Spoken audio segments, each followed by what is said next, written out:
अस्सलामुअलैकुम प्यारे बच्चों और दोस्तों।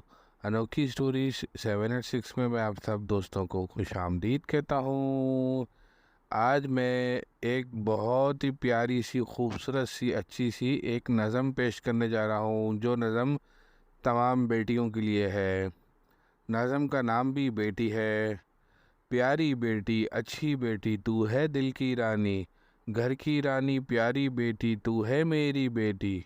लिखा है रब ने लेकिन जिसकी होगी बेटी, पालेगा वो पोसेगा वो बख्शेगी ये बेटी।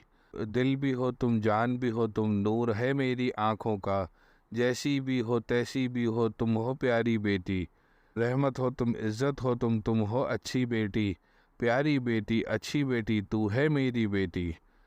अगर ये नज़म आप सब दोस्तों को और बच्चों को अच्छी लगे तो इसको लाइक कीजिए, शेयर कीजिए और मेरे चैनल अनोखी स्टोरीज़ 786 को सब्सक्राइब करना नहीं भूलिएगा। इससे मेरी हौसला अफजाई होगी। आप लोगों का बहुत बहुत शुक्रिया। अस्सलाम वालेकुम।